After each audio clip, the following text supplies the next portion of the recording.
Aloha. Welcome to this edition of The Last Panel. I am Charles at Willis Scredia. I hope you're having a good Friday at what's left of it for those of you on the East Coast. Quickly, before we get started, I just want to say rest in peace, Catherine O'Hara. Yeah. Perhaps the Wow. funniest woman alive. Well, recently deceased. And that one Take kind of hits two. hard. Third Yeah. time's the clarence, Charles. But my heart's in the right place. It To is. my immediate right is Lapsed. Lapsed, how are you? I'm good. How are you?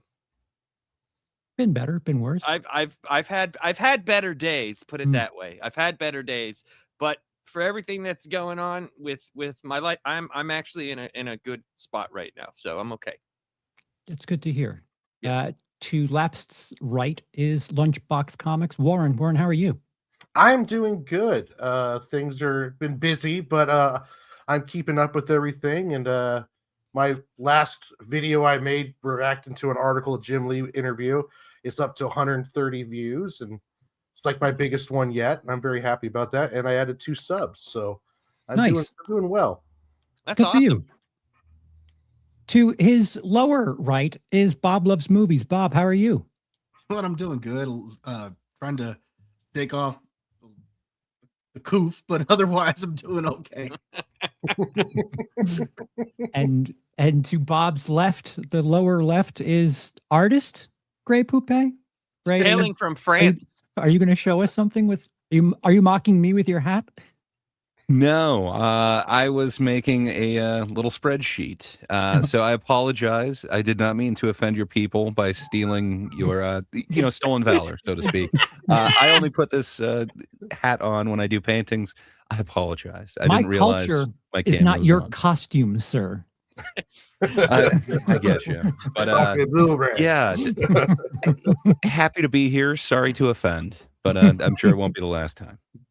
Yeah, so we're ranking our top 10 of Steven Spielberg's films, which there is, I think, over 30. If you watched any of the stuff we did recently, you'll notice that we don't have the same 10. So it shouldn't be any different this week. But he's got some heavy hitters. But Yeah. that's not to say he doesn't have some heavy hitters. Yikes. Anywho, I don't. Are you going to share that thing with us, Gray, or am I just going to Here's looking at you, AI. ghost run it? I'll say this. I apologize. I did not. So I keep doing it over the same screen that I've got my mute on. So I apologize. I said I was just doing the finishing touches, and I'll share it in 1 second. Hopefully you can vamp for like 60 seconds. Sorry to speak over you, Labs. Please go ahead. You were something. Yeah, I was. So when I was looking at all the movies that he directed, and it was like some of them I forgot about, and then like it was almost kind of how when we did the Tim Burton ones, it was like, yeah, no, and with like one in between, and I'm like, oh man, it's so weird, right? You would think like with like Coppola and a couple of other guys, they were like better older, somewhat. Oh, not Spielberg. Oh, Not Spielberg though. No. And that's what I mean. I'm just a little bit interesting, like not him at all. Once the calendar hit like 2010, it seems like he stopped trying or something, because I can't name you something in the last 50. Well, I mean, there was one for me. For me, there was one. Oh, you're a big Ready Player One fan, are you? No. Hey, I actually like Ready Player One, but it wasn't going to get near the top of my list. Oh, so. see, that's all that matters. That's what the joke is intended I like for. the book. I like the book. Yeah, a lot of people like the book, right? Yeah. Isn't there a second book to Ready Player One? Ready don't Player know. Two, I guess. Right, yeah. I wouldn't doubt it. But yeah, I read the book, I think a few years ago. Someone had told me about it, and I was like, oh, cool. It was before the movie came out. Okay, so I'm going to swing around and ask everyone their gateway drug as far as Mr. Spielberg is concerned. Your introduction to Mr. Spielberg's work. Lapsed. Jaws. It was Jaws. I remember it so vividly. Other movies had come out, but I was pretty young, and my neighbor, this is before we moved to religion land, but when we lived in New Jersey, my neighbor, he was my best friend. He got stung on the face, like right on the lip from a hornet or a bee or something. And I slept over his house, and he had this really awesome like TV room for the kids. He had a sister, and his mom let us rent Jaws. Nice. And we watched Jaws. She thought we were going to be like terrified, so she watched it with us. She was more scared of the movie than we were, but it was awesome. We loved it. That story, whenever the old sea captain guy is talking about the warship going down, was just like, that was like one of the few times we were silent during the movie. Like, Jesus Christ. But yeah, Jaws is what got me going. Nice. Warren. E.T. for me. Jaws was close though too, because I remember when I was 10, we went to Disneyland, and then we went over to the Hollywood's Universal, and we went on the ride that has the Jaws part on it, and I remember that. But yeah, for me it was E.T. I watched that one like on repeat on the VHS, and I just remember this kind of really weird but cool alien movie where he gets drunk, and then the kid's drunk at school, and just all sorts of fun shenanigans with the government. Do you think that's where Jim Carrey in Dumb and Dumber got the most annoying sound in the world? It was like his impression of E.T. It could have been. Elliot. Elliot. Bob, what about you? It was either E.T. or Raiders of the Lost Ark. I don't remember which one I saw first, but I remember seeing both of those around that time. Now, I didn't really know that anything about Steven Spielberg or anything like that. It probably wasn't until Jaws when I was about 8 years old, 9, when I finally saw Jaws. And I remember somebody telling me, oh, this is the same guy who directed the Indiana Jones movies and E.T. And I was like, oh, okay. And at that point, I started putting it together that this guy was actually kind of a big deal. So, Gray toupee. Okay. You made me double check if I was in the wrong avatar. I mean, I can get the requested avatar. But, Jesus. yeah, I think my first taste was none other than the Temple o' Doom. I don't know why it was just always around, but yeah, that's another one of those that kind of traumatized me. I thought that, like, you know, exotic food meant monkey brains. And then the whole like bug door thing. But I don't know. All the others were always around. E.T. was always there, and then Jaws was always there for some reason. It took me forever to realize that it was the same dude. Oh, and Jurassic Park seems like it was always there. I didn't realize who he was until later, and then put everything together. But yeah, man, I think it's got to be Temple of Doom was my gateway. What about you, Charles? What was your gateway to the Spielberg? Well, I had a single mom who raised me, so I wasn't really watching. My mom was in her 20s when I was in my childhood, so I wasn't really watching very many family films because she wasn't responsible with the way she showed stuff to me. So I would watch films with her brothers, and they were teenagers. So anything they were watching, I kind of snuck in on. I had seen Friday the 13th prior to any real Christmas classic, and her brothers told me about the scariest movie underwater, and this is after me seeing Friday the 13th, and it ended up being Jaws.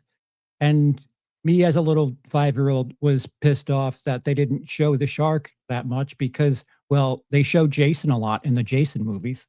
And sure enough, it didn't really hit me until I was at a beach sometime later, and that theme song hit anytime I was near the water, and it stuck with me. I don't think I swam that day.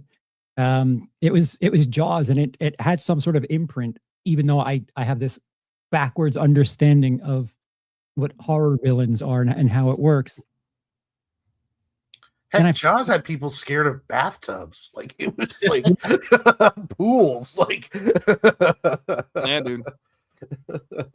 I remember tons of people as I lived near Atlantic City when I was there. Tons of people at the boardwalk doing the when anybody went to water. I'm like, screw you, man.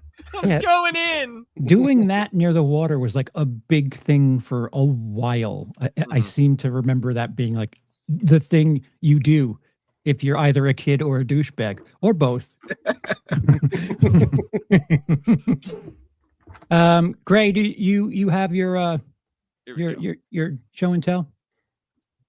Sure. It's not as purdy as most of the times. I Whoa, wasn't able to Indiana add little Jones. pictures in there. Indiana Jones and the Kingdom of the Crystal Skull is kind of jutting in, but I don't think we have to It worry is. about that. I don't think that's going to be an issue. I got a Right. feling it's not going to interfter with any of our scores. Right. Just I a don't think prediction. so. I don't That was my number one movie. I know. Jeez, guys. I'm going to change that real quick. It's just too bad Dial of Destiny wasn't directed by Spielberg. That would I be know. number one. That's the one issue with that movie. the one. Laps, why don't you start us off with your number 10? Okay. My number 10 is Schindler's List. Hmm. And the reason why it's 10, it's not because I don't think it's an amazing movie. It's just really hard for me to watch it. Everything surrounding it, the way it's filmed, everything is fantastic. It's great. But I think it's a movie I've only seen twice. And that's weird for me because I'm very much like a creature of habit. I watch a lot of the same stuff over and over again. And it's his one movie where it's like, I remember the first time I saw it, I was just like, I got out of there and I was like, God damn, dude. Like, I don't like anything right now. Like nothing. I am enjoying nothing at the moment. And it's just one of those that, yeah, that's why. And I understand everything around it, how great it is, how it's filmed. That's the reason why it's 10. Great. While you're adjusting it, why don't you put Indiana Jones 4 now that we've seen the full title? I think if you put Indiana Jones 4, we know what you're talking about, and it won't interfere in the yeah, that's it. Yeah, there you go. Nice.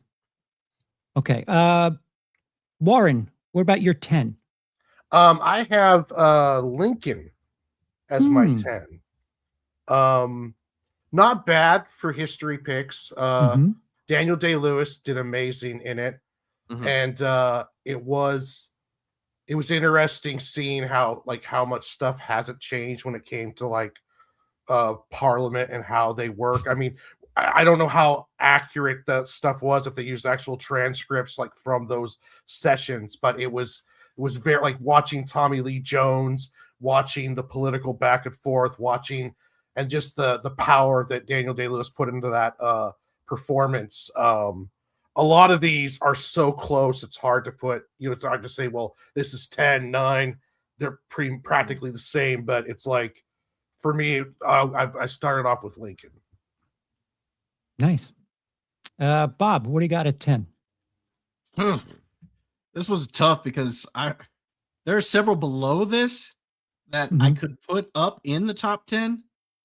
But I'm gonna go with Indiana Jones and the Temple of Doom. Of the actual Indiana Jones films, because there's only 3. This is probably the one that I watched the least, but it's still incredibly enjoyable. Any of these in the top 10, I really like them all, and even some of the ones below it I like. It's just those on the list here I do like better than Temple of Doom. But yeah, that's going to be number 10 for me. It's still a great film. I have a blast with it. It's just the one of the, again, real Indiana Jones films that I watched the least. Nice. Gray. Yeah, piggybacking off of Bob there, same. So I didn't realize how many Spielberg movies I truly love. And man, do I love Temple of Doom. It is my gateway Spielberg movie. It's the one that I always think of. It is my Indiana Jones. I don't know why we just didn't own Raiders of the Lost Ark, so this is like my Indiana Jones. But that being said, yeah, it's number 10 for me. Nice. Still love it, but I didn't realize I really love like 9 of his movies way more than this. It's the one that feels out of the first trilogy. It's the one that feels the most different. Like it does, but it's still like got some of the best scenes in it, in my opinion. Indeed. You might as well shoot over to mine and put a 10 there because I agree. Temple of Doom Yeah. at 10. It's weird because I have a different relationship with all of the Lucasfilm stuff. I didn't see it any of them until I was in my teens. Mm. And Yeah. Sorry. did my choice frighten you, Greg? It did. I got scared. I made this giant. Are you pulling a Dave Chappelle in Screwed? I got scared. No, kind of. I got a new mouse, and I got to be honest, I kind of hate the mouse. It does this auto scroll thing. So if I hit control, all of a sudden it just grabs the document, and it's an Hold it. issue. So I Dude. think I got to bust out my old mouse. But They yeah, my bad. sell the new razors for only $30, and they're dope. Yeah, I should have gone that route. I did not. So it sucks. If I use the scroll wheel, it just keeps going. So like, I don't know, 10 seconds later, if I hit control, it just keeps minimizing documents. It's an user error. I understand. But sorry, it scares me. And I thought I was muted. So we're gonna do a serpentine draft here, and I'll get my shocking number 9 out of the way right now, and that's E.T. Not that. I mean, listen, all of these movies are rather strong. E.T. is a movie that I never really got around to. I understand the charm of it. I think it's sweet, it's wholesome, but man, Steven Spielberg is a lot more than just a wholesome filmmaker. Excuse me. And it's just considering the person. I think if this were somebody else's repertoire, it'd be a little bit higher, but Steven Spielberg has a lot of bangers, and E.T. just doesn't hit the same way for me. I'm not saying it's bad or anything. It's just, 4 stars. There's just a bunch of 4.5 and 5-star movies that he's done. Laps, what do you got for number 9? Lincoln. That was the one that I was saying in the past the 2010. That's the one that I really enjoyed. Was it Lincoln 2008? Was it? 9? I don't could know. be wrong. It might be 12. Yeah, it doesn't I think matter. it was 2012. Yeah, I'm wrong. I'm always wrong. It's fine. Yeah, it's No. 2012, Lincoln. No, even if here's the thing, even if it was 2008, it was like where I was looking past in those that was the one for me that I was like, I really did like this movie. And yeah, it was just for me, it's just Daniel Day-Lewis, man. I mean, he was on a really good role when he came back. He was gone for so long, and Leonardo DiCaprio tells that story about when they got him back for Gangs in New York. He was literally cobbling shoes somewhere in Italy. Like he was like off the grid making shoes. So he comes back and just is better than everybody else and did Lincoln, and that was amazing. Nice. So. Warren, 9. Oh, for me was Temple of Doom. Wow. Out of the 3 Indiana Jones movies, this one kind of it was so different than Raiders, and it was when I was younger, it was almost like I was almost like weirded out by it. But as I got older, I do enjoy it. There's a lot of great stuff in it, and I almost appreciate it for being different. But it's not, for me, it's not as good as the other 2. I did try to do the whole Onum Shabai on my brother, though, but it didn't work when we tried it. So I think the whole death cult thing, kind of like, I don't know, it takes away a little bit from it. I mean, as cool as that is, it's like, yeah, okay. Well, like the other ones were kind of adventure movies where they were going to different sites and moving, and this one was really located kind of like in one area. Well, when he got there, yes, when he got there, yeah. Great. But Bob, what do you got for number 9? 8? 9? I got 9. E.T. Oh, I don't That's feel that number 9. bad anymore. Yeah, no, I think E.T.'s a solid movie. It's a lot of fun, especially when you're a kid. I think I enjoyed it more as a kid than what I probably do now. But I still agree with you, Charles. It is definitely a wholesome movie. It's just one of those that you can go watch and you come out smiling at the end of it. It's not his best film, but it's an enjoyable film. And because it is a wholesome film, that's also why I enjoy it more than Temple of Doom, and I have it ranked above that because it's one that actually makes me smile. Where Temple of Doom, I'm like, oh, I got. Yeah, Et is definitely a movie.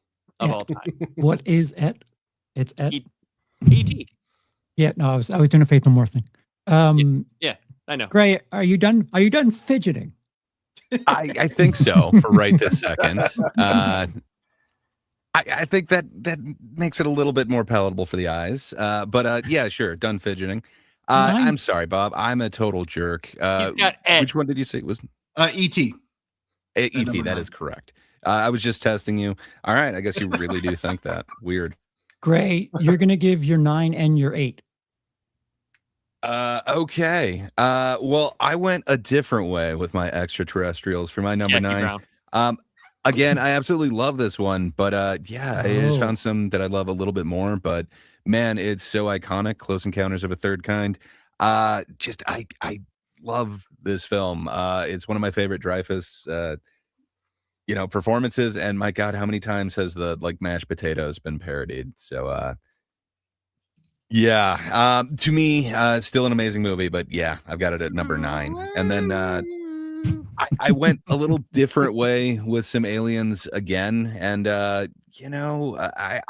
think as shitty as it is, it still somehow works so amazingly for me. Oh, wow. It is like the only Tom Cruise performance that I'm like, okay, I really can't see anybody else in that particular weird ass role. And then when you combine that with what is it, Scary Movie 5, whichever one that is that parodies War of the Worlds. I don't know. They're just so enmeshed in my nostalgia. What can I say? I love that film just slightly more. I could watch that one anytime, and I have way too many times. It's, I don't know, far too catchy for me. It's kind of like candy in a weird way. In case you're only listening, Gray chose Snore of the Worlds for number 8. I'm just saying, I'll put it up against any War of the Worlds movie within the last 20 years.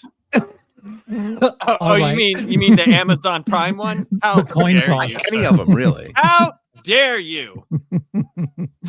Thank you, Gray. Your diversity is well documented. Bob, going right back to you. Number 8. Number 8. Catch me if you can. I'll try. Oh, I see. I don't know why. I really like this movie. I have a lot of fun watching this one. Watching DiCaprio, some of the things that he does in the movie, I think is pretty cool. I love the scene where he's with that lady of the night with Jennifer Garner, and he writes her a check. he gets change. He gets her to give him money. He gets change. Yes, he gets change. So I thought that was great. Also, the scene where he walks in and he's about to catch DiCaprio, and DiCaprio's pretending like he's an agent, and he leaves the wall with him. He's like, so "You funny. Hold on to it. I trust you." So, I think that movie's a lot of fun. So I got Catch Me If You Can at number 8. I agree. Warren, what do you got at 8? I got E.T. Oh, I feel less and less bad now. Okay. I feel I'm the same with Bob said. Like, I enjoyed it as a kid, but it's not as rewatchable now that I'm older. So I did enjoy it as a child, but then now it's kind of like, fuck E.T. Dumbass movie. Wholesome is boring. Laps, what do you got for 8? Catch Me If You Can. Oh, we're going on a little bit of a run here. Like it's pretty much everything that Bob said, and the story behind the guy. Have you ever seen the guy who the movie's based on, his interviews on Johnny Carson, where he actually Frank Abagnale? Yeah, where he actually talks about the checks and he used what do you call it? What are they? What's bank the checks? Cashier's checks, maybe. Yeah. Might have been that. But yeah, it got him there. Yeah, something that was as good as cash, and got the lady of the night to whatever to pay him the extra out of it. Like, 'cause she was like, oh, it's only $200 for the night or whatever, and he had $1,000 whatever, and gave it to her, and she gave him $800. Like, just like she paid you $800 for the simp sex that you just had. Like, like there's something about that is very appealing. And plus Leonardo DiCaprio and Tom Hanks. That really didn't think that I would like that pairing as much as I did. And Yeah. that they really played off each other really well. And yeah, so it's just a fun all around movie for me to watch. Real quick, the other scene I really like is when he's trying to pretend to be a doctor. Sure. He's got those 2 ER doctors. You concur? Yeah, and then when he walks away, they're like, "Oh, I should have just said yes." All right, so that's me. I'm doing 2 in a row. Number 8 for me is The Lost World, the original Jurassic Park Part 2. Yeah, wow. I have different maybe taste I could buds. skip putting that one on the list. My bad. Yeah, how dare you, sir? Make sure you have AI in there too. Yeah, but, Jeff Goldblum in New York City. Like, come on, people. Like, so some of the reasons that people kind of poo-poo this movie is one of the reasons that I really enjoy this movie. Steven Spielberg does tension really well, and when the fucking the bus is over the cliff and they're like pressed on the glass, that whole segment there is just absolutely incredible. And yeah, there's no dinosaurs in that moment technically, but it's still pretty damn tense. And like you said, the characters that are in the movie are still quite entertaining, and the story's engaging. And if I told you to pick between this and any of the worlds, I think it would be a really easy choice. But, even the war of them's fighting words. Okay, if I may counter, yeah, you got to put them on the glass scene, but what about the raptor gymnastics? I was just thinking that. Yeah, listen, you're gonna have we to don't know what shit. raptors could do. We're just guessing here, okay? For all we know, that's what they can do. Yeah. Yeah. With feathers, too. If I eat shit, doesn't change the fact that I still had cake. and that glass scene was pretty cakey. It was, dude. When it started splinting, like when it just.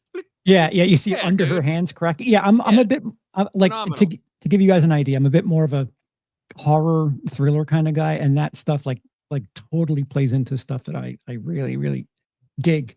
And with that said, my number 7 is Minority Report. My only complaints about Minority Report is the cinematography. It looks garbagey.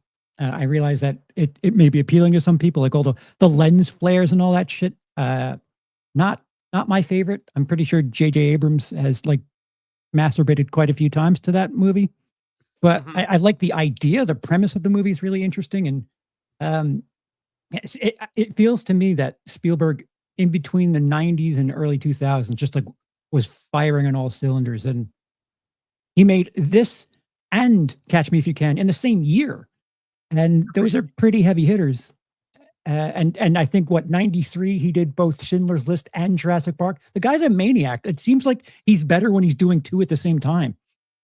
But so are most men. good catch, Laps. While you're on your arc there, go ahead and give me your 7.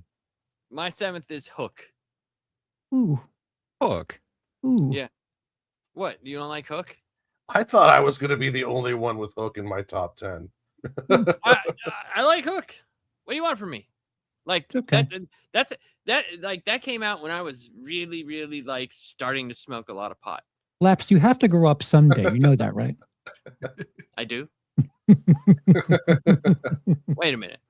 Wait a minute here. I have a job, sir.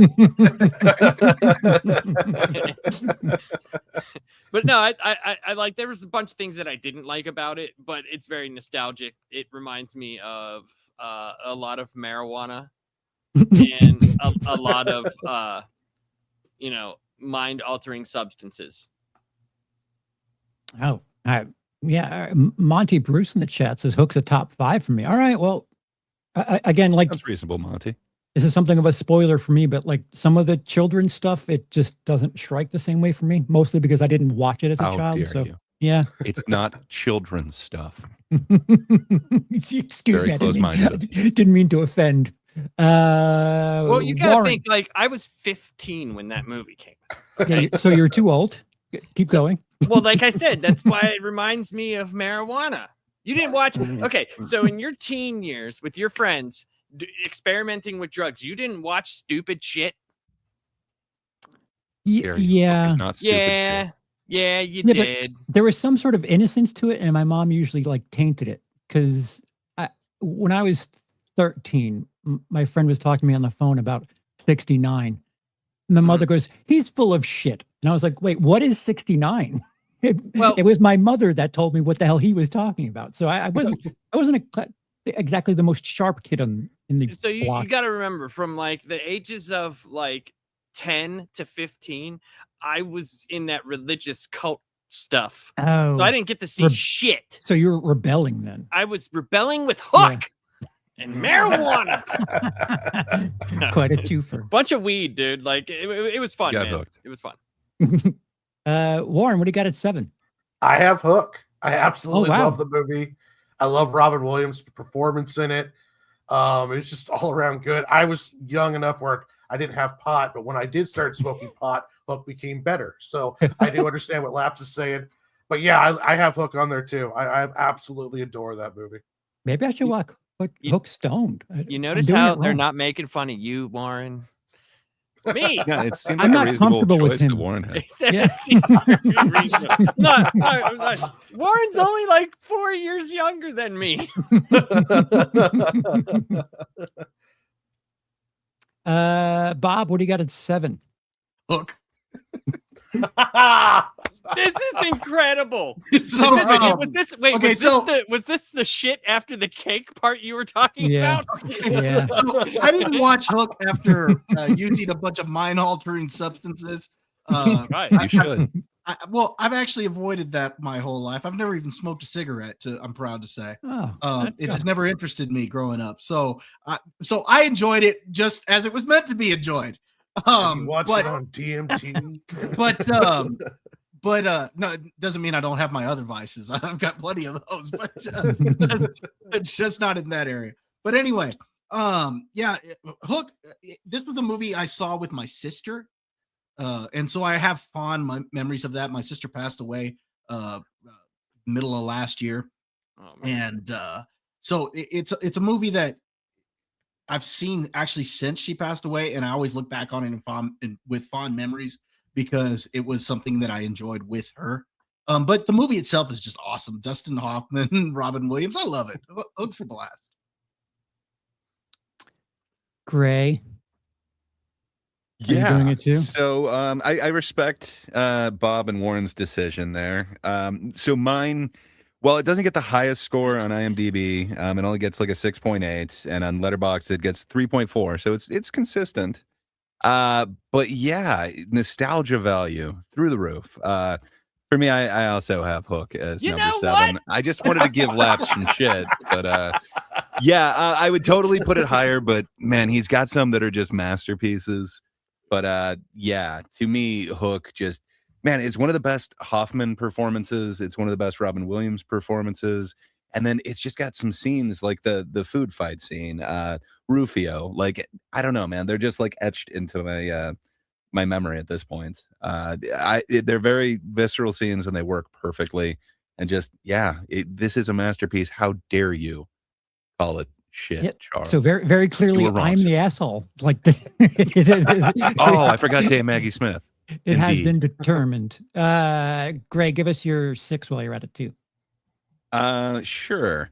So another masterpiece, but a different route. I got Schindler's List on this one. Just powerful film. It's one of them I don't want to go back to often, but every time I do, it is just powerful again.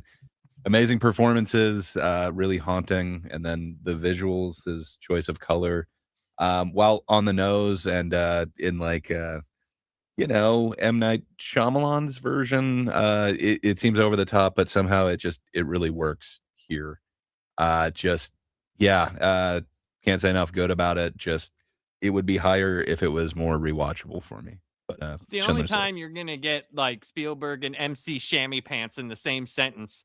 You know? Yeah, just like the use of red. I don't know. No, I know. I've I seen know it what I compared. I know what you mean. I actually know. That's why I said it. I actually agree with you on that. Yeah, but Shyamalan uses water. Like water is always something Wait. very clearly a thing for him. Wait, there are ladies in water, okay, that you just don't even know about. Sometimes they get old, you see, and sometimes you might have to throw them on an alien. The in their beach that ages grave. people. The beach that ages people. Bob, we're coming back to you for 6. Schindler's List. I got this one at number 6. I think Schindler's List is a fantastic movie. That scene at the end where Liam Neeson is saying, "This car, this is 10 people here. This pin, this is 2 more people." That breaks me when I watch it. I think it's one of his best. The only reason I don't have it higher is just because it's not one that I rewatch a whole lot. But I can't deny that it is definitely one of his best films. War in 6. Raiders of the Lost Ark. Whoa. It was my intro into Indiana Jones. I absolutely adore the movie. I just like the other one on the list better than this one. So this one gets my 6th spot. Nothing's better than Indiana Jones taking on Nazis. So it also too, it did kind of get ruined by Big Bang Theory, when essentially it's like you could take Indiana Jones out of that movie and the same thing would have happened. So it's kind of that always kind of like marked it for me. It's true. It is so true though. Like, and then I just disavowed any knowledge of that short from YouTube because I did it and I was like, God damn it. I know. As soon as I heard it, I couldn't forget it. I was like, I tried to argue it in my brain, but I was like, no, they would have just got the medallion, got the ark, opened it up, and all died by weird Jewish space ghosts. So yeah, it was Coast to but I coast. still love the movie though. Lapsed number 6. Close Encounters. Just love the movie. I love it. That's it. What else can you really say? I mean, Dynamite entry. Well, Gray had it on his list beforehand, so unless I want to read from the script, he already gave all the good points. I need to rewatch this because I watched it as a kid and I just was not as into it. Likewise. Because like E.T., there you have E.T. there. And there was much more going on as a kid. Maybe I should need to rewatch it because I don't remember it as fondly. Yeah, watching it as a non-child, some of the pacing seems a little. It takes a little bit of a while to get there. The whimsy of things isn't quite as hard hitting as it probably was when it first came out. But to my my 6.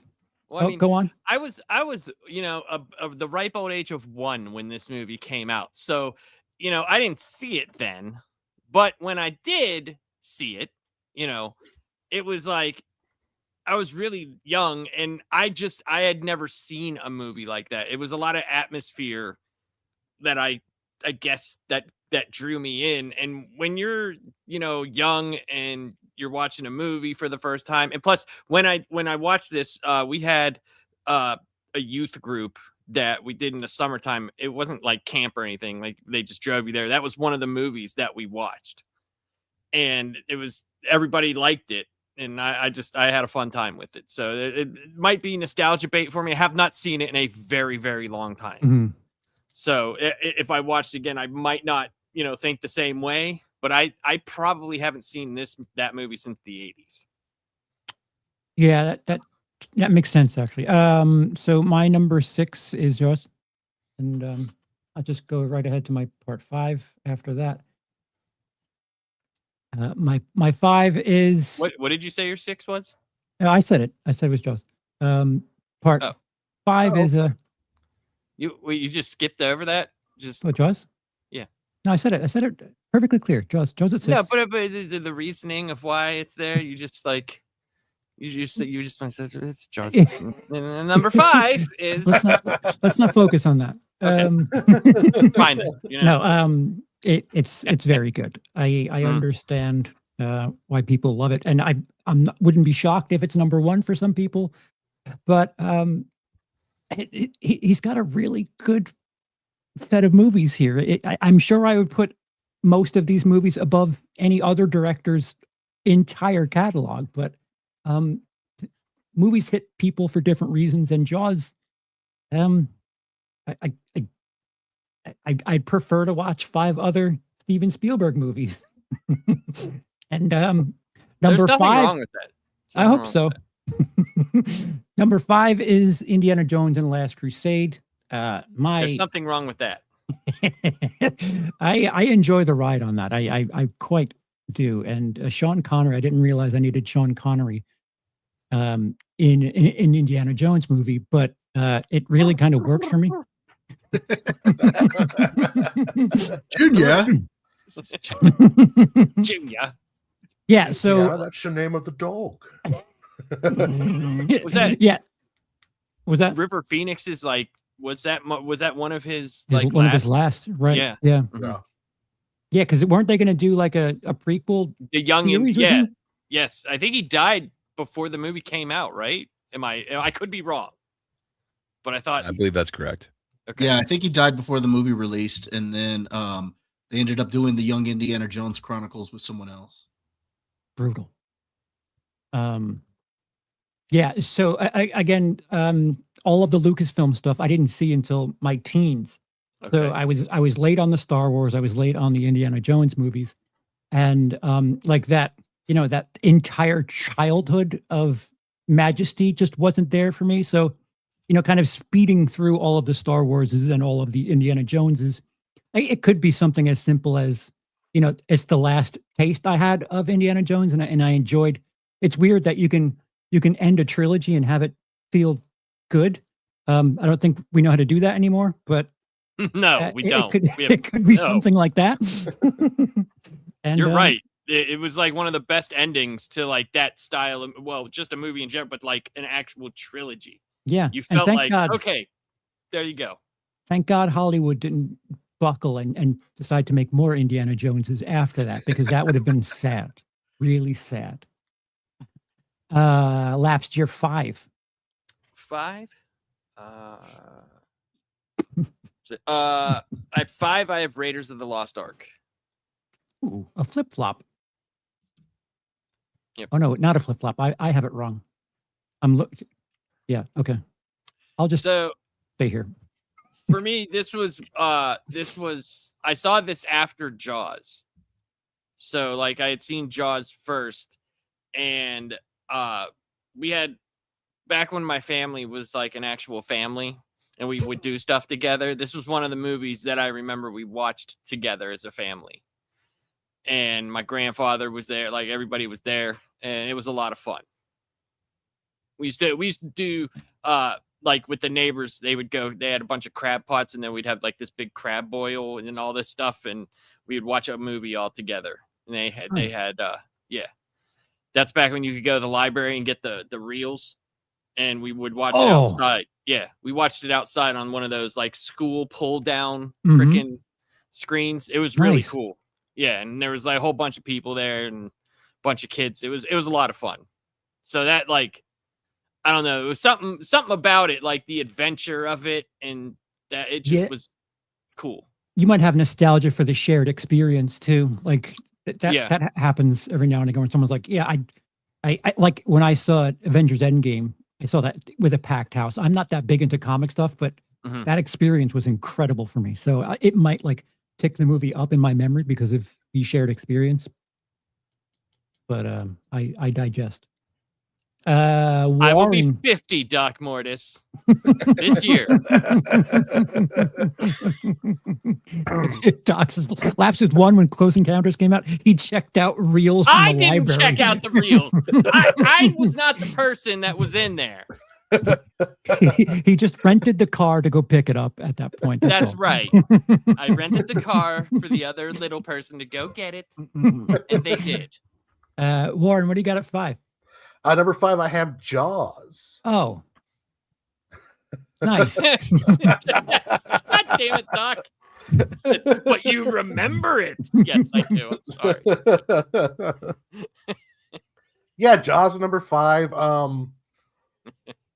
Remember watching it when I was younger. I appreciate it more now than I did then. And it is a absolutely great film. And to be honest, like, my top 6 are interchangeable almost. I mean, except for the top 3 are pretty strong.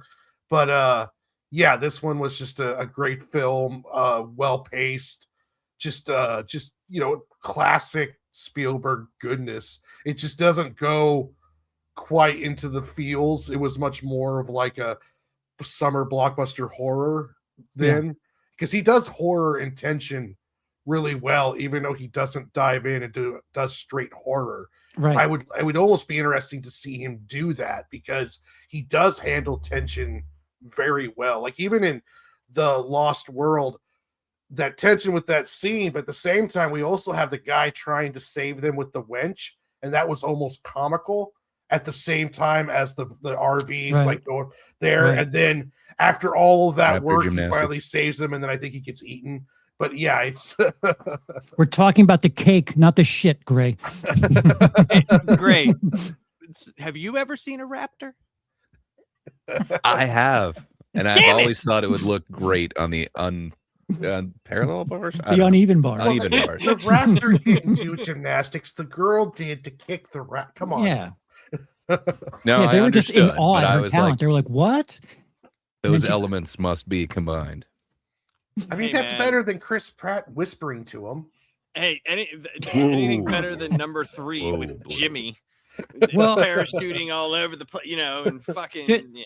There's a shot there that like speaks to like impending doom or tension in Lost World, where you see like the tracks in the grass, and then the tracks in the grass was cool. Slowly, I mean, it's a shot. It's like a 5-second thing, but it's neat. There's no real dialogue, but it visually informs you that shit's going down, things are changing. That's what Alien 3 could have been and was supposed to be. Supposedly that was kind of a stolen idea from the one script of Alien 3. But anyway, I hired Spielberg then. Agreed. Who are we up to? Which way are we going? 4? Who's on 4? Bob? 4? 5? No, I'm on 5. Yeah, 5. Jaws. Oh, I should stop being so insecure. Everyone Jaws at 5. Okay, so for Jaws, I saw it, like I said earlier, that was probably about 8 or 9 years old when I saw it. It terrified me from going into the water, but I also developed a fascination for sharks that I did several science projects on sharks and stuff like that. And I love Shark Week to this day because of Jaws. So I just developed this fascination with them. And like Warren, I appreciate the movie even more now than what I did as a kid. The only reason it's not higher on my list is just because the ones above it I like a little bit more.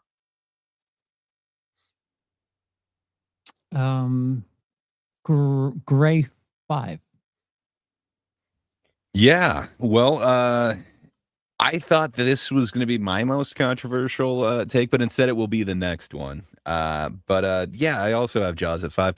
Again, I didn't realize how many Spielberg movies I love. I absolutely love Jaws, and every scene in it is damn iconic. I think this is like it's definitely top 5 Dreyfuss performance. I think it's number 3 for me. I absolutely love this movie, but yeah, he's got 4 of them that I just love a little bit more. And yeah, I'm just shocked that Charles would put it so low. How dare you? I don't like fun. What do you want me to say? Ray, stick with us and give us your 4 while you're at it. So I think this is probably my most controversial one.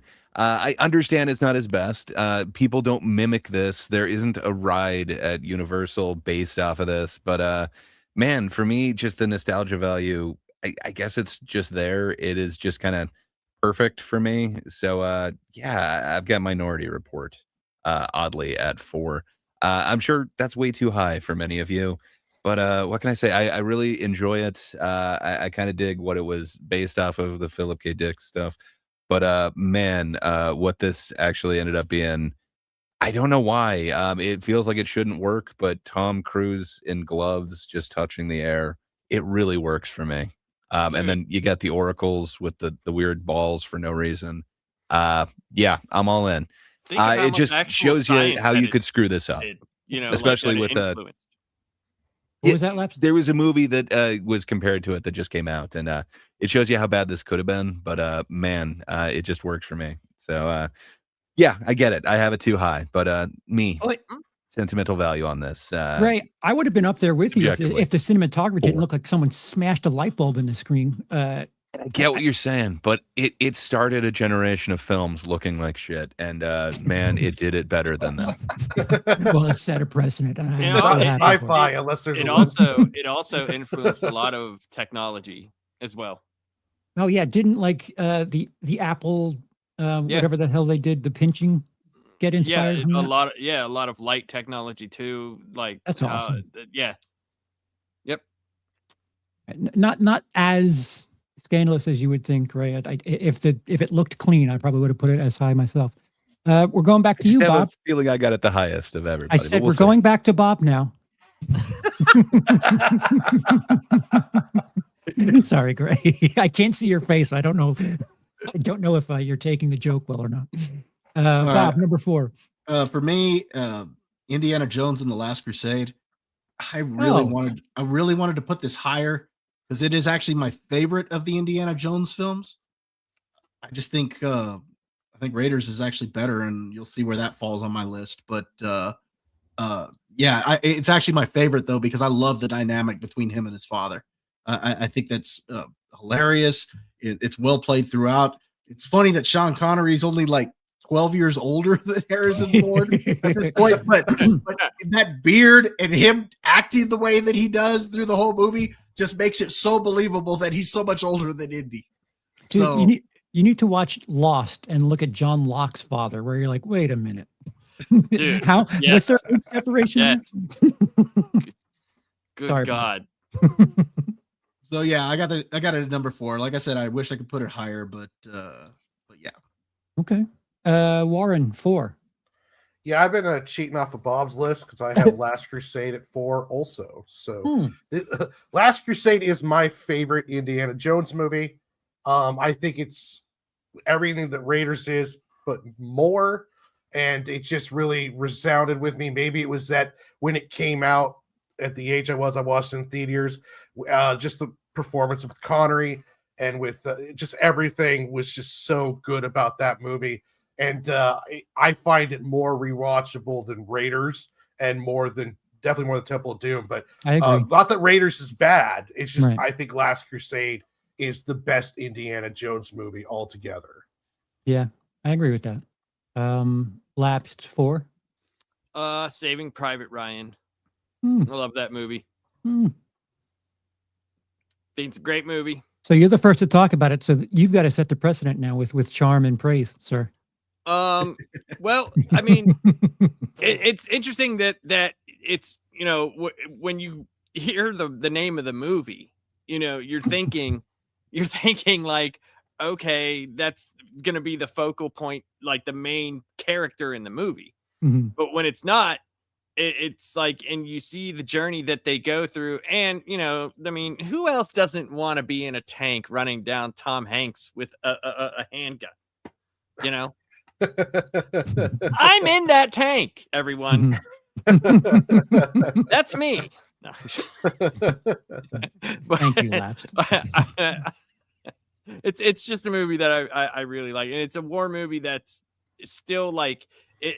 A lot of war movies, I think they hold up just because of what it's about, you know. And you could watch a lot of even older war movies, but this one has a lot of the effects and a lot of the stuff, and it's gritty. It's probably his grittiest movie that he's made. Yeah. And Go on. Go ahead. I'm sorry. no, go ahead. I I was going to crack a dumb joke. For those of you who are watching today, 80 years ago, there was this thing called Nazis, and they haven't really been referenced at all since. Yeah, you So, think so, right? That's why I always say to people like that say the Nazi thing, and I'm like, that's. I mean, I kind of see what you're saying, but it's really disrespectful to the people that I don't see any Bradley tanks rolling down my street. Well, it used to be know. Hollywood's disposable villain. I mean, For sure. like, Dude, it was every like, year. yeah, like who do we need to fight? We need just throw some Nazis Yeah. in there, and you'll Yeah. be fine because no one cares if you kill a Nazi. So, And that's how Hitler tied his shoesies. Well, every year, if you watch the Oscars, like at least one film has some sort of Nazi theme to it. Like, we got to put our Oscar bait Nazi movie out this year, once a year at least. Speaking of which, sticking with the lovely men in gray, my number 4 is Schindler's Fist.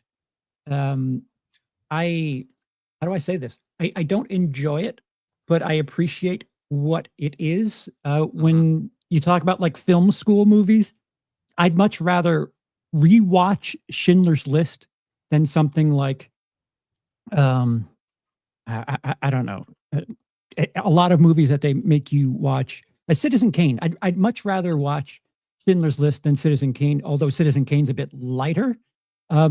You have a lot to learn from Citizen Kane, but as brutal as Schindler's List is, there's still something. It still hits you if you know what's happening. It's like an emotional movie, even if you know what's coming. And from a technical aspect, it's quite incredible. Oh, I got to go again, don't I? Here's my critically. It gets a 9.0 on IMDb and a 4.5 on Letterboxd, so it is high praises. Yeah, I'm going to lose some of that now. Number 3 for me is Catch Me If You Can. I have quite a good time with this movie.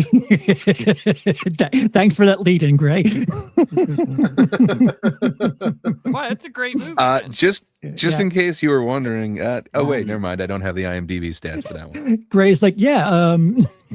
What is it? He's like, yeah. Schindler's List is voted the 3rd best film of all time. Oh, what do you got for number 3, Charles? Oh, Catch Me If You Can, number 1,326 on the list. Okay, great. But yeah, I have fun with it. I didn't know how much I needed DiCaprio and Tom Hanks in the same movie, and it's kind of like a fun romp, oddly enough. And like I never thought I'd be rooting for crime as much as you do during that movie. Like it's really weird. Like there's some nefarious shit that happens. You're like, yeah, trick them out. Yeah, write fake checks. But there's something about Spielberg in that like 10 to 15 year period between like 1992 and 2007 that he was firing on all cylinders. He was making different types of movies and they were all like just hitting on so many different levels. But this is it. Catch Me If You Can might be the maybe not but the like dramedy thing that I'll watch the most of his. The 2 I have above this I'll certainly watch more, but this is the closest thing to a light experience. Like when you go out, you don't really process too much, but I think it works for both perspectives. Gray.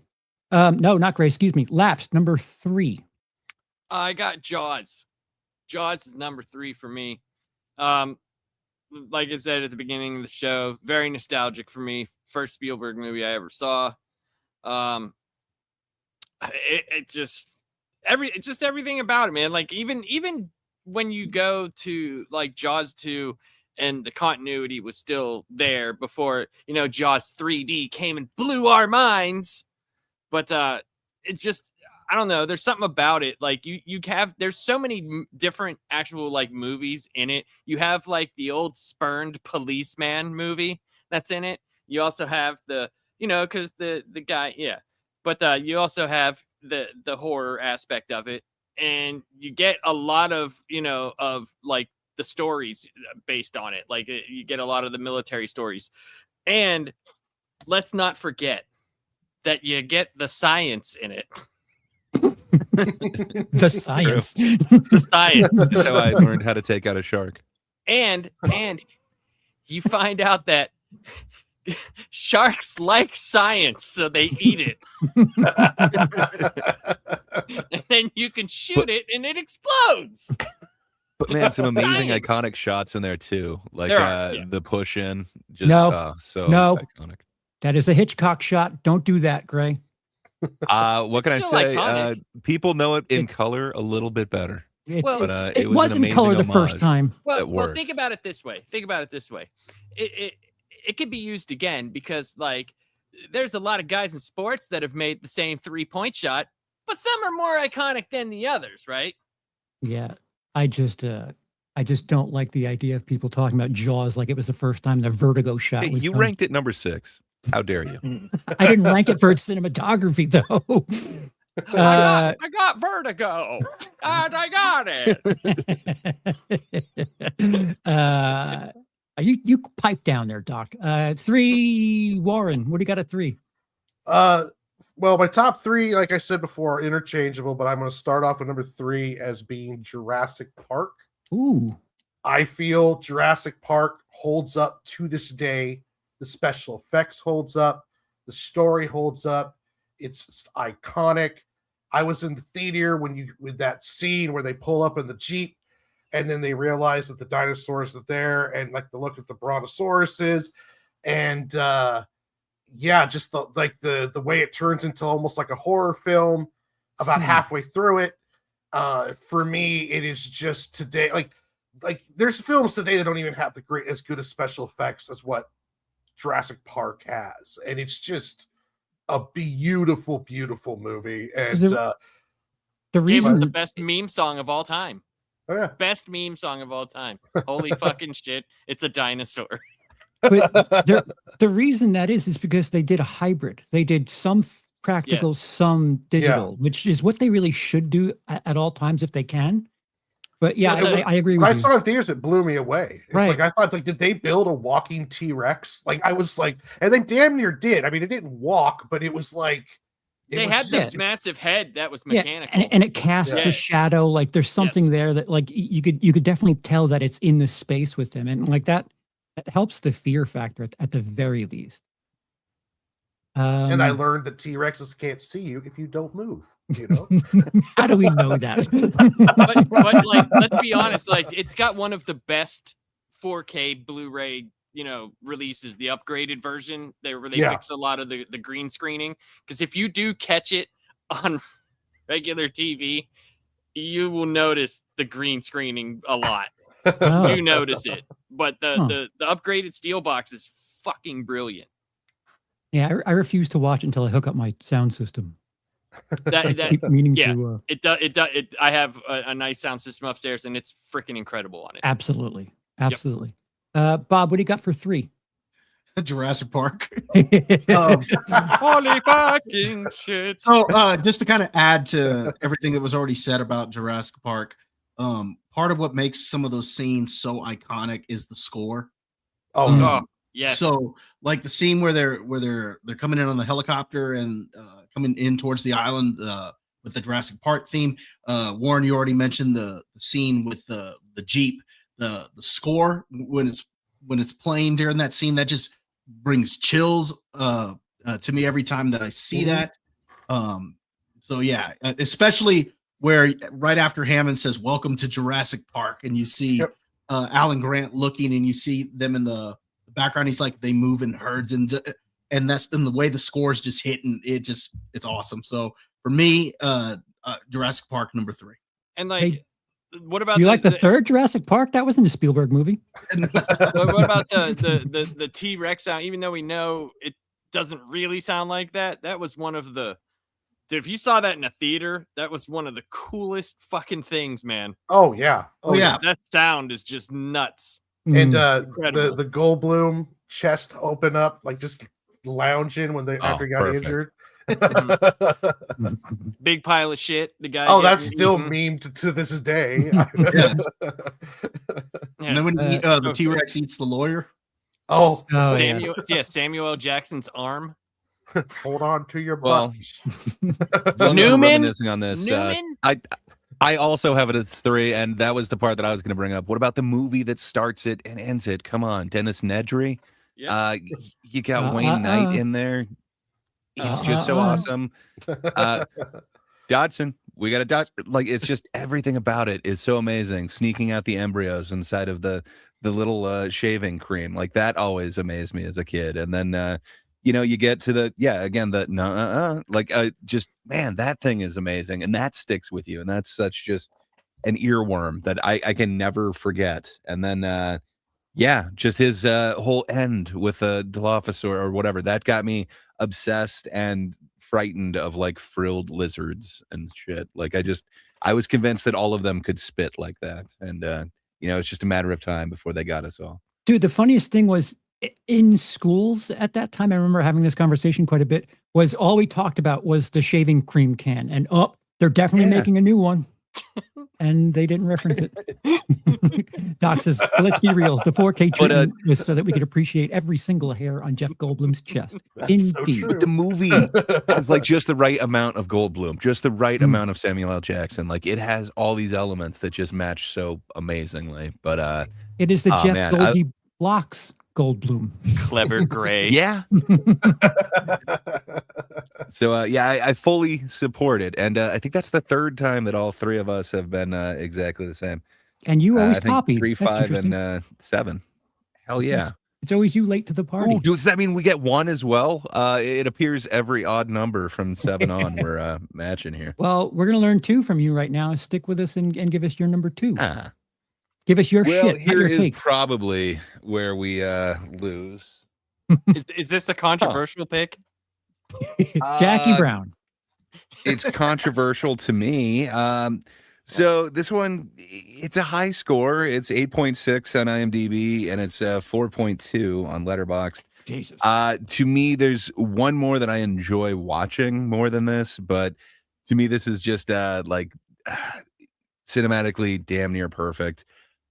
So I have Saving Private Ryan as number 2. Just man, the way that he slows down the frame rate, like right as bullets hit. So like when the squib packs blow up, just you get this mist. Man, it is so visceral. And then what they did with sound design, I remember seeing this in theater. It had to be like one of the re-releases, but I think this is one of the first ones I saw in IMAX, and just my God, it kind of rocked my world. To this day, I just absolutely love his depiction of it, and I think it is kind of his darkest film. But man, I dig it. There's just one I enjoy watching more. Otherwise, this would be my top one. Bob, what do you got for number 2? Saving Private Ryan. For everything that Gray said, this is to me his most realistic film in a lot of ways too, as far as the realism when it comes to like the special effects and stuff like that. I mean, you had people who their PTSD was kicking in when they were watching this movie, and it's really something watching that first 20 minutes or so when they hit the beach. And then the story itself, I mean, is just I think a pretty powerful story, watching all these guys turn around and give their lives to get one of them out of there. And it wasn't something they really wanted to do. It was something, they were ordered to do. And I love what Tom Hanks says, he better go on to create a new light bulb or something here, because I don't think it's going to be worth it. And then right there at the end, he tells him, earn this. And it fades back into him there at the gravesite, and you see his family and whatnot. And I thought his name was Ernest. Was it? I thought he said it's Ernest. His name is Ernest. No, I could be wrong. Don't take me as factual. I think you're thinking Ernest goes to the military. he says Ernest on this one. Yeah, Ernest. Okay. Yeah. All right, so I've been thinking he was saying his name is Ernest the whole time. Yeah, no, but he tells him earn this, and it fades back into with his family there, and he's wondering, living all these years, did I live a good life? Did I earn this? And so I thought, it's a pretty incredible story. So yeah, it's number 2 for me. Warren. Well, to keep the thing going, number 2 for me is Saving Private Ryan. The opening war scene is one of the, if not the best battle scene probably ever filmed. I saw an interview with Matt Damon recently where Spielberg films in or in order of the script, so he came in later, and he asked him about the beginning. And originally they planned to have a bunch of dialogue, like the soldiers and sergeants saying stuff along those lines, and Spielberg took all of it out. And it was just kind of his directing decisions like that just turned in and made it to one of the best probably war films of all time. And that opening scene is just it's just amazing. And that scene at the end where the shot and then it switches over to old man Ryan, that was just a beautiful shot. And yeah, I absolutely love that movie. It's such a good film. Nice. Lapsed 2. Number 2, I have Jurassic Park. Jurassic Park, yeah, fantastic movie. It was so much fun to see in the theater. Just everything everybody said, but I think it's one of those things that like dinosaurs like always sell for some reason. Mm-hmm. They just do. Mm-hmm. And this was like one of the first ones where it was like, oh, this is what it could have possibly looked like if they were, if you were around during that time.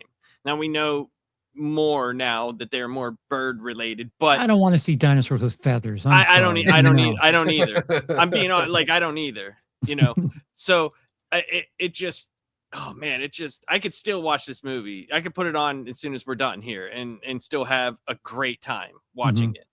And if you have kids, it's one of the cooler movies to show your kids when they're like 10 or 11, like that age. It's because it will blow their mind. It just does. Because like you watch it on a good system, nice sound system, and a good TV, because they hear about dinosaurs, they know what they are, and then to see it, it's always the same reaction. They just look like all 4 of my kids have, well, 3. My youngest hasn't watched it yet, but my other 3 looked at me all the same, and they were like, "Jesus Christ!" And I'm like, "Yeah, imagine living with that shit." Like,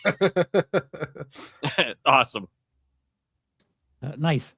So I'll keep it going. Number 2 for me is Jurassic Park. If for all of the reasons everyone said, we're pretty close on all of these, because it's 2-2-3-3-3 as far as the group is concerned. Yeah, I like. We didn't mention Raptor Kitchen. Yeah, Raptor That is Kitchen, a which great scene though. Like, which if you watch, what the hell is it?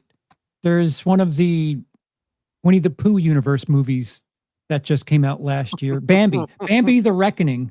Those filmmakers are big fans of Jurassic Park because they do Raptor Kitchen in that movie, and it's like shot for shot. It's kind of, I don't know if it's offensive or what, but well, if my dog could open my kitchen door and my front door, then a raptor can open a fucking door. Well, they have big brain cavities because it showed us earlier in the movie. But the feathers will get in the way, so they won't be able to use their Well, hands. That's true. I go with movie logic. Yeah, like the fact that Jurassic Park has like something from everything here, like the majesty that I talked about. Like the first half an hour, you're like, oh my God, this is incredible looking. And I forgot which one of you said it. I think it was Bob talking about the score.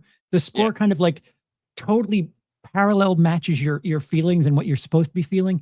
And then it starts raining and it gets dark. And then it just becomes this horror thriller movie. And it's really good for what it is.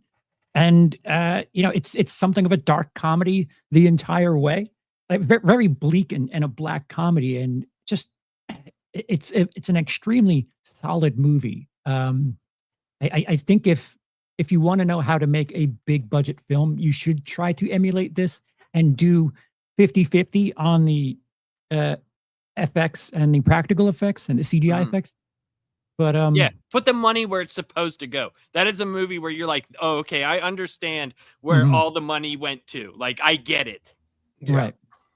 And not when you see a $300 million movie and you watch it and it's like, here's the hot dog scene. Look at that.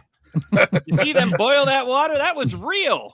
We had to fly special effects people in for that because we couldn't just fucking film a pot of boiling water. We had to create that bun in post. Yeah, that looks so real. Number one for me is Saving Private Ryan. I happened to see this in a theater, and yeah, the thing they tell you about when you write films is to like get them, like grab them immediately. And I don't know, there's not really dialogue in the beginning of this movie. It's just you're just mouth agape as it's like the gnarliest war scene you can witness. And if it ever comes out, I would suggest watching it in a theater or watching it on the best sound system possible, because the closest thing I can compare it to is when Civil War came out a year or two ago. The audio from the gunshots was like it really felt like you were in the room in it, and it had this zip. It had this like punch to it, and just multiply that by 10. Saving Private Ryan, the first 20 minutes just beats the shit out of you, and it's just a long trek. And for as difficult a movie as it is to watch, it's worth the journey. I'll say. Number one for me is SPR. Lapsed, what do you got at one? Indiana Jones Last Crusade. I saw it in the theater. It was probably my favorite theater experience. And yeah, just awesome. Really cool. Like that's still back when like people like would go see movies, like a good movie on a random night, because we were like, we knew it was a big movie, and we're like, well, we're gonna go on a day that it's not, you know, a big day, and it was still packed. It was fucking packed, and it was like after it had been out for a few weeks, so like it was such an awesome time. And I had already seen Raiders of the Lost Ark. I didn't see Temple of Doom by that point. And it's probably because of all the, you know, crazy stuff in it at that point. But like, yeah, you know, I saw it very close afterwards because, you know, I was like, look, people, you know, like, because I was in that weird church thing, and like I was surprised we were even able to go see what they would call a secular movie. But yeah, it was awesome. It was great. It felt like being a human being again to me. So that's probably one of my favorites. But Jurassic Park is for me, like, because Jurassic Park is the first movie for home systems it was the first movie that used DTS, right? First movie that used DTS sound, introduced that, and Spielberg was really huge into that. So when he did the IMAX for Saving Private Ryan, they used like analog audio that was redone into digital. So it was like straight analog. That's why you get like the really visceral sounds that you get, like Gray was talking about, like when they slow down the bullets and you get the mist and you can hear everything. And if you ever get a chance to watch the making of that movie, when they get to the sound design part, it's very intriguing, like how they did everything and how they used like camera audio and then actual like boom mics and shotgun mics and all this stuff to like record actual like real bullets and pathways and stuff. It was amazing, man. But yeah, sorry, I got off tangent there. But yeah, the Indiana Jones Last Crusade was my favorite movie going experience. So that's why I put it in number one. Nice. Warren, what do you got at one? This movie, I have Schindler's List. Ooh. For me, I actually watched this for the first time in my senior history class. My history teacher was big on letting us watch movies. We'd have to do the parent signature deal. And I remember this was one of the movies that I got to see. It was just, yeah, I still get struck and hurt and like tear up at the last scene when he's like talking about what his watch, how many people that could have saved. And just, it was just like one of those movies that just really, it's almost like the Passion of the Christ, but for World War II Holocaust movies, because it's very brutal and it depicts it in a way that's so visceral that it may not be even close to the atrocity level that went on, Sure. but you almost feel like for a bit that you kind of not even understand, but you kind of know. And especially seeing that as a senior, it was a very poignant way to kind of hammer in the atrocities of what was going on to the Jewish people during World War II. And I remember the audible gasps in the classroom when you get to see the fate of the girl with the red. And it was just, Liam Neeson as Liam, he was absolutely amazing. I mean, I put it over Saving Private Ryan just because of the emotional impact it had on me when I watched it. And I mean, I do agree with you guys that it's not as rewatchable because it is so brutal. But at the same time, though, I kind of appreciate what it was saying and why it is the way it is and the way it was shot. And it was, to me, seemed like more of a personal film than Saving Private Ryan for him. And it was just, to me, I just think it's like his best work. It's just gorgeous. You know? It's a rewarding experience too. Like you could probably watch it once every 15 years and really have your fill or your fix. Yeah. You just had to throw in that you got to be a senior in school. Just had to throw that in there. Maybe some of us didn't go to school there, Warren. Well, I'm sorry.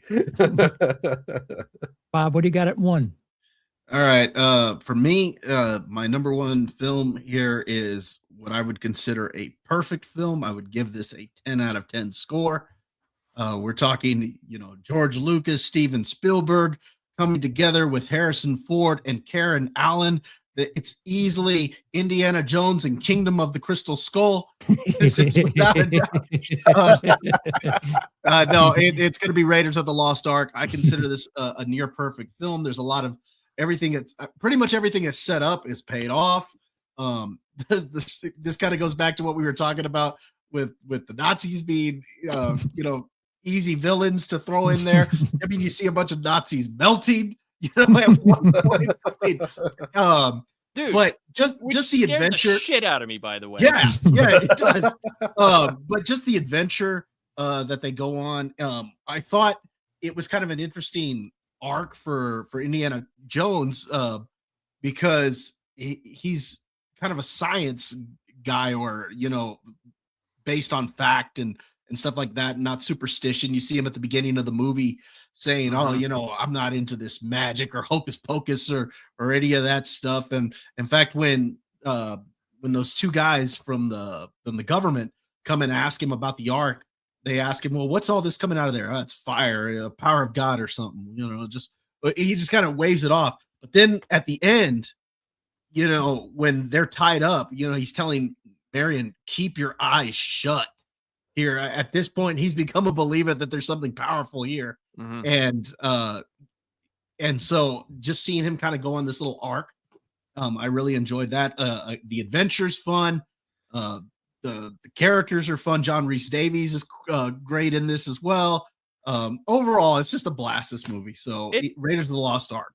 It has one of the best fight scenes that explains a character to a T. After he gets his ass beat and they square off and he just pulls out the gun and shoots him. That is perfect. Every time I see it, I just laugh. I'm like, it's I no don't Kelly think that Bob. was scripted either. I think that was kind of like something he did, and I think it was improv, from my understanding. It's great because he knew the character. Like, it explains him in so many ways. Like, he tried and tried and tried, and then he's like, "Fuck this." Boom, see ya, and just walks away. It's fantastic. And I love it when he's trying to get the ark off the plane, and that giant German comes out and he's like, oh, yeah, come here, and he's like, okay. Plus the ending, man. The end. How many times has that been parodied? Oh yeah, the ending's awesome, and that goes back to what I said about Jurassic Park. The score to this is awesome. The theme for the Ark of the Covenant itself, I think, is a fantastic theme. When he's there in the map room and that theme is playing, I think it's just awesome. Plus, So, it's very reminiscent to Superman. well, John Williams. Hey, it's great regardless. Gray, round us off here. Number one. Yeah. So, not to be an asshole and say that there's a better Nazi movie that Spielberg was involved in, but yeah, I think both Warren and Bob are wrong. There is one that is superior. It teaches the hard lessons. It shows the atrocities, but then at the same time, it's infinitely watchable. And I think Lapsed was totally right. But yeah, hey, that changed me. Yeah, Lapsed is totally right. What can I say? Indiana Jones and the Last Crusade is just iconic. Like every scene in there is just amazing.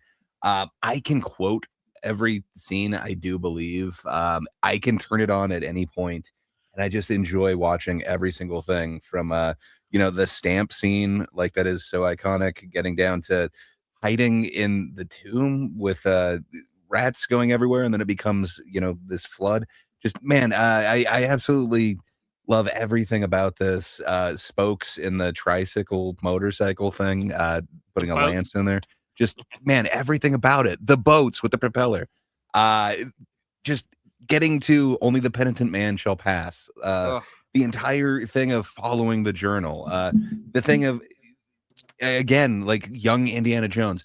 None of this should work, but man, it's just infinitely watchable. I don't know if it is just nostalgia for me. Perhaps it's the same with Laps, but man, this thing just hits on so many levels. And then it is my favorite Sean Connery performance of anything he's ever done. It is the right amount of just like comedy, but at the same time heart. And there is some risk in this, but man, so many scenes that just stand out to me. They didn't have tickets. Like, man, everything about this, I just absolutely love this movie. No tickets. Yeah. Yeah. Plus, how often do you get Hitler's autograph? Yeah, that's what I'm saying. Like, you see the atrocities. Man, they hated books. How dare they? Mm-hmm. So something I wanted to touch on. Luckily, we didn't have any of it come up, but Gray, I'm noticing you left off Duel and Sugarland Express. Those are movies that he made prior to Jaws. I kind of assumed we weren't choosing them. That's fine. That's as you were right. And it seems like the last 8 or 9 movies or so, I don't know how much further down it goes after Lincoln. It's interesting. Quite a bit.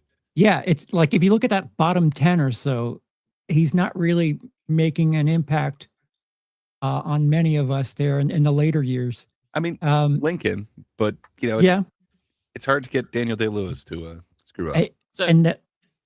Go on. For Nightmare and Nerdscapes asked, didn't Young Indiana Jones come out before? No, it came out after. I believe it ran from 92 to 96. Last Crusade was 89. So just mean the iconic thing with the hat, the whip, the circus train, the snakes.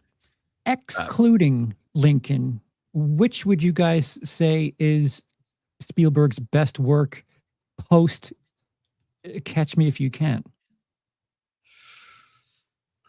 Well, for me, War of the Worlds. Yes. But where do you guys go? Bob, what do you got for? I would have said Lincoln, but again, we're excluding that. So probably the one that I enjoy the most after that is probably Ready Player One. That's probably the one I enjoy most of these others. Mm-hmm. And I know it's a bad movie, but I still kind of like Indiana Jones and Kingdom of the Crystal Skull. It's like I would not put this in my top 10. You traitor. I probably wouldn't even put it in the top 15. But I just happen to like it. Better. I just happen to like it. It's one of those kind of guilty pleasures where I know it's a bad movie, but you know what? I still like the fact that he's still swinging the whip around. They take his age into account a little bit where, he swings at one point, misses, and then lands back in the truck. And he's like, gosh, I thought that was closer, and it's, so they acknowledge some of that stuff. But I would say if we're excluding Lincoln, it's got to be Ready Player One. Warren, what do you got from that bottom chunk there? Oh, this is tough because I don't like any of these. Yeah, see, like it's there's like a Yeah. noticeable difference between him and his prime and 'Cause lately. I don't like War of the Worlds for two reasons. One, I'm a huge fan of the radio play, and it was just did not do it any justice. Amazon did it better. And two, Tom Cruise, I still stand by. There's not any movie that he's in that you couldn't switch him out and make it a better movie. Whoa. How dare you? They I tried don't it. know about that. I will Look at go. Scary Movie 5. I will go Ready Player One just because I got to see a Gundam fight a Mecha Godzilla. So I'll go with that one then. Okay. Lapsed. Either the Terminal or I don't know, because I have not seen West Side Story or The Fabelmans, but I know people liked it. Yeah. West Side I'm Story not- won an Charles says Oscar. I West Side think. Story. Yeah, I don't know. Like, it's not something that I would watch. Weird. Like my wife loved it. So either the Terminal or Ready Player One. Like, honestly, Yeah. And I would actually probably pick Bridge of Spies. how is that? I haven't It's seen not it, too bad. so- It's all right. I wouldn't like recommend it if my life was depending on it, but it's a solid flick and takes place during a post Germany, post Nazi Germany. So Spielberg's got a certain thing he likes sticking to. Yeah, it's solid.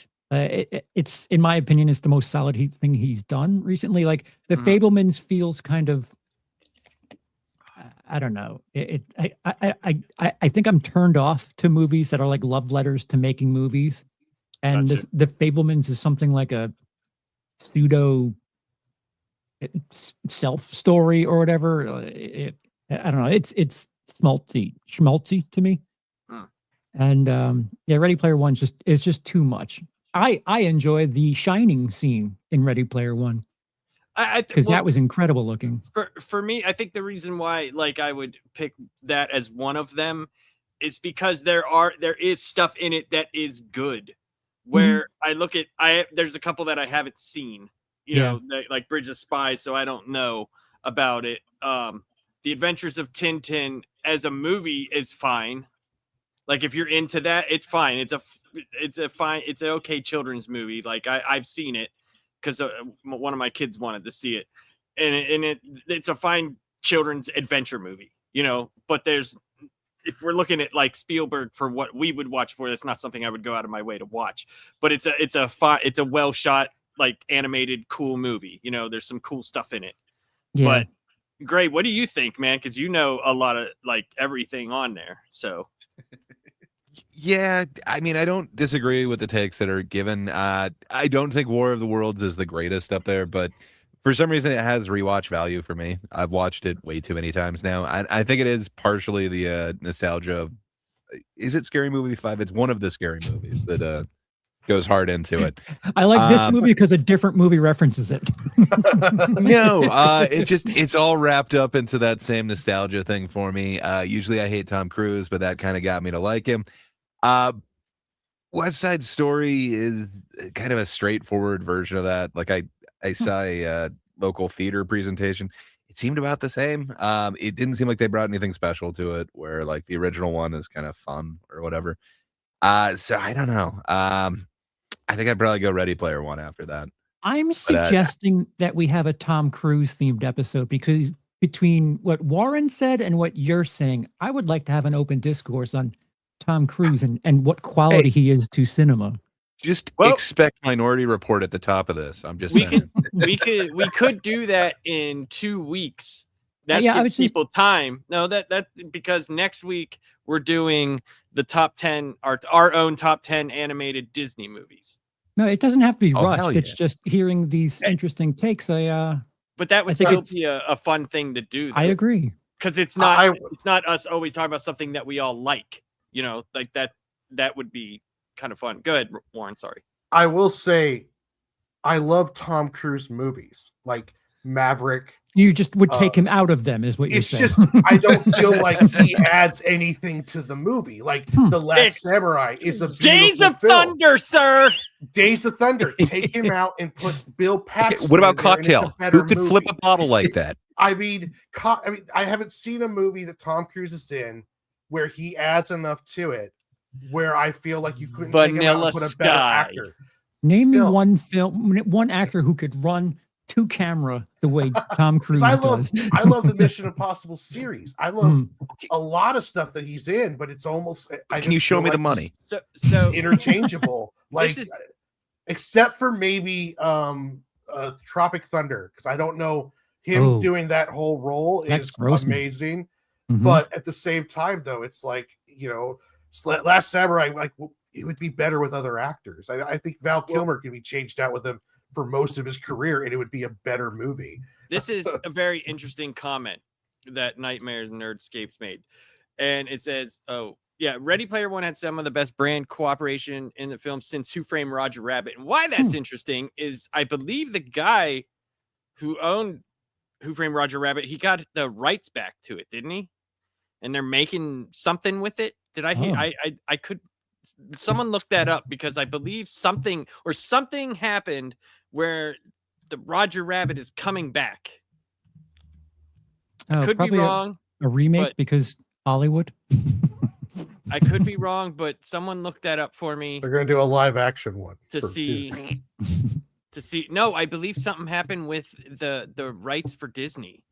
I'm not 100% sure, but I swear I heard something about. Yeah, this. according to this article I'm looking at, it said that the creator Gary K. Wolf reclaims his Toon universe that he has the rights back. So Yeah, and he said he's doing something else because he wanted to do something more with it.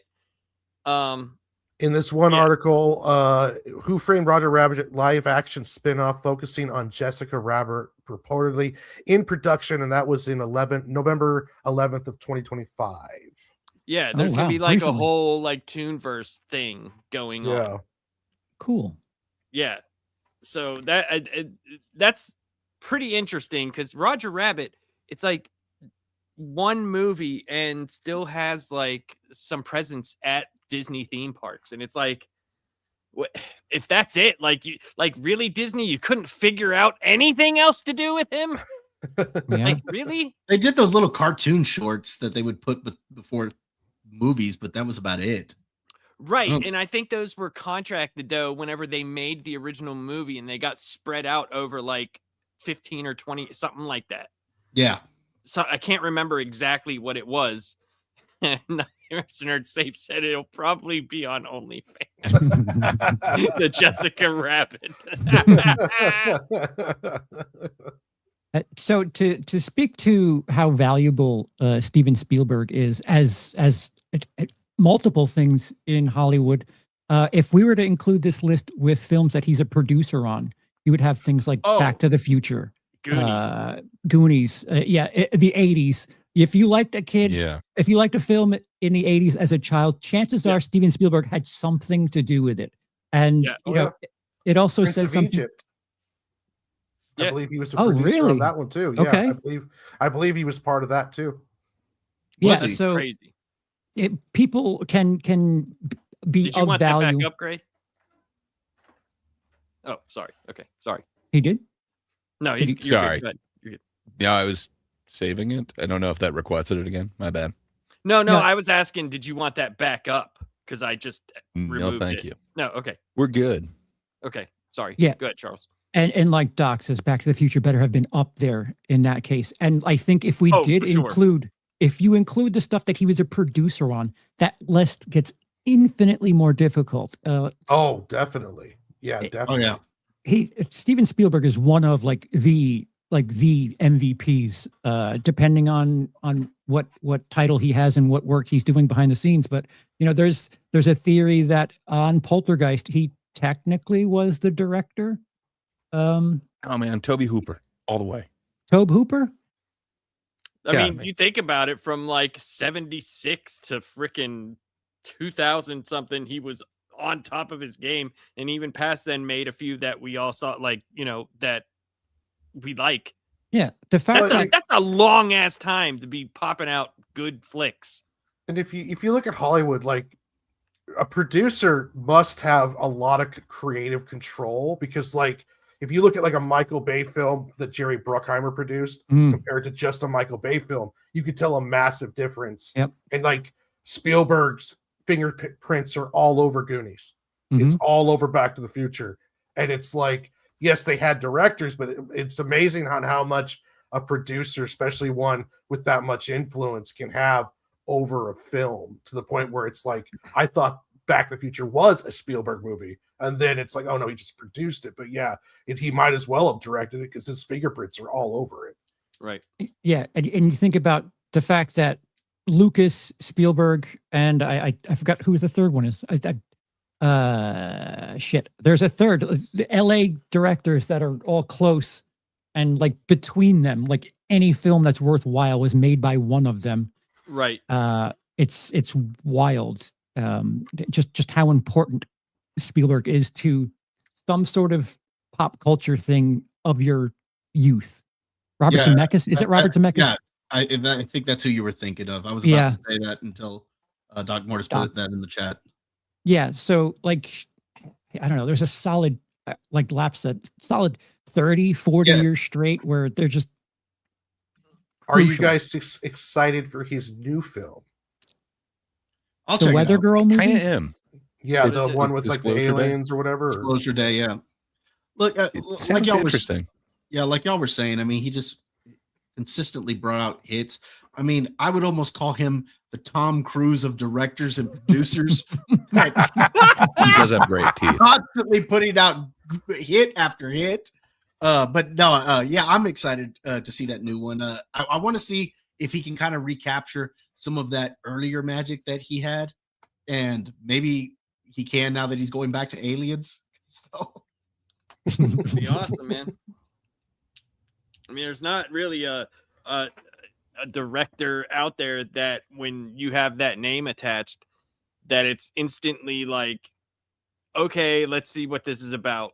Like West Side Story, like for me, my wife, that was something. It's just not something, even if it was, you know, directed by the best director and the face, written by the best, it's just not my type of thing.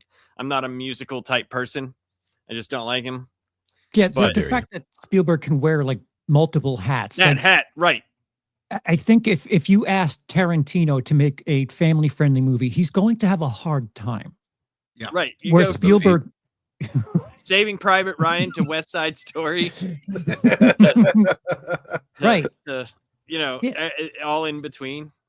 I mean, Well, I mean, even like the alien films, like E.T. to Close Encounters of the Third Kind, are drastically different kinds of movies, you know. And I am kind of surprised he hasn't just dipped his toes into full horror and done a horror movie. I'm surprised we haven't gotten Et 2. Revenge of the Barrymore.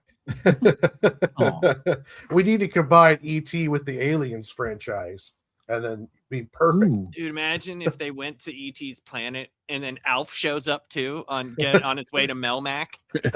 Wait, no, Dude, Gordon Shumway himself? Gordon Shumway himself. E.T. was present during the Emperor's speech in Star Wars, so E.T. is actually in that universe. Thank you very much. yes. Oh yeah, that is true. That is E.T.'s true. people. Yep. I don't know what they voted, so I don't know if they're for the Empire or. They're definitely Oh. an Empire type people. Yeah, oh yeah, definitely. Etelians are pro.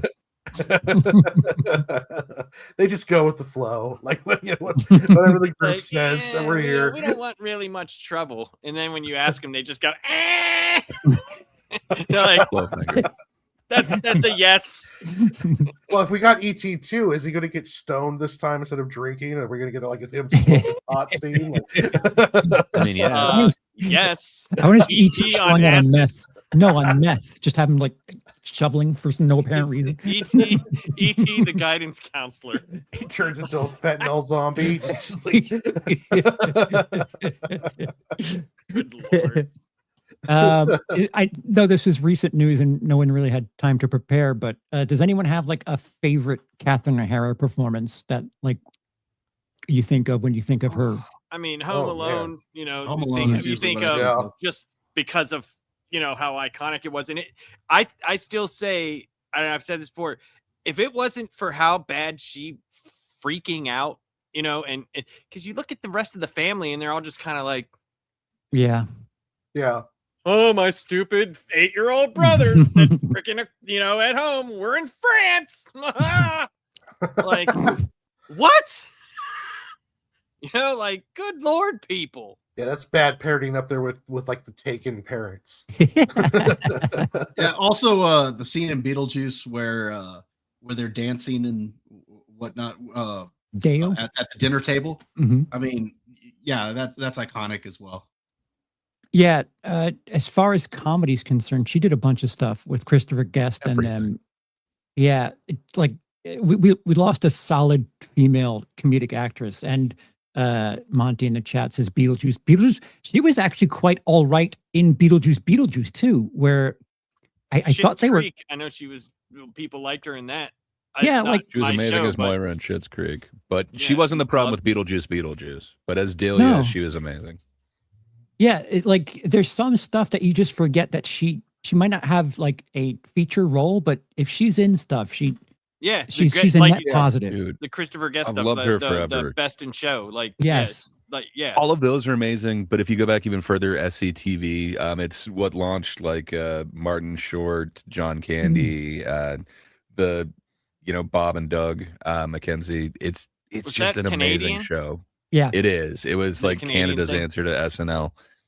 But man, it is amazing, and she is like the featured female, and she's just amazing in all of that. Yeah. She always has been. And then in every single role, she just really puts everything into it. And she's so different. But man, we lost a legend. It's it's really shitty. Yeah, definitely. It sucks, man. Yeah, it's only 71 too. Like I'm being honest, I'm kind of shook by this. I don't know, between Rob Reiner 2 months ago and now That's this, crazy. She was only 71. I feel like she's maybe just because of how many movies and how much stuff she's done. I felt like she was probably older than that. That's wild. Yeah, she was amazing, man. Just fucking awesome. Nobody mentioned she was Sally in Nightmare Before Christmas too. Oh, like, right. Oh, man. Yeah. She just really like disappears into roles. She's amazing. Yeah, I didn't mean to go out on a low note, but I'm still kind of processing this. Gray, what do you got coming up? I do not know, but what is always a constant is every Tuesday on this very channel, whatever channel you're watching now, show back up on Tuesday. You hit the bell. Hit the save and subscribe and all that stuff because you want to be here. We're announcing something kind of special coming up for the next month or so, and we're going to need your help. But if you want to hear a seasoned, somewhat bitter comedian and two fans, one who happens to be a little bit more optimistic, and one who happens to be a little bit more of a gatekeeper. Check it out. We're talking about some comedy mistakes and stuff. So show up Tuesday. Good time. Tuesdays. Tuesday. Bob, what do you got coming up in the near future? Well, also on Tuesday over on my channel, we are going to have our 100th episode of Dad's Turn to Talk. Yay! Looking forward to that. We're going to be talking Raiders of the Lost Ark. So the reason we had decided to do that, I was looking for a film that was an epic film.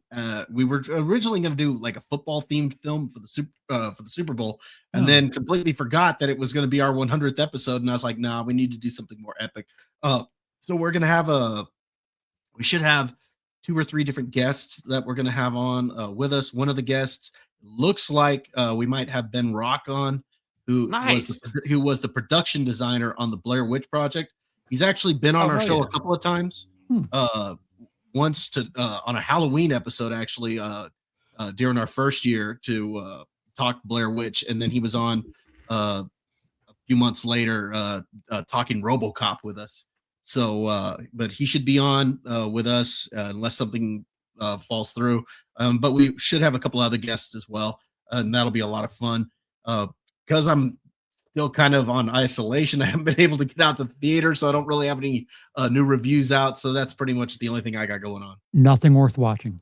Trust me. Yeah. I kind of wanted to see Send Help, but just haven't been able to get to the theater. So the marketing's been interesting on that. You mean the theater, sir?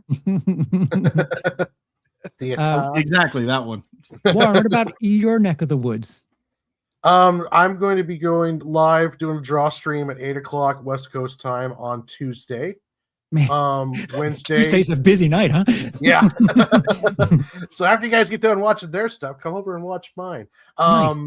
Wednesday we've got Off the Shelf with me and Lapsed, and then Friday will be the last panel. I'm trying to, since I got to make content for my channel, and I've been trying to build that up, and I'm getting ready to start production on a new comic book. So I've been trying to balance my schedule better.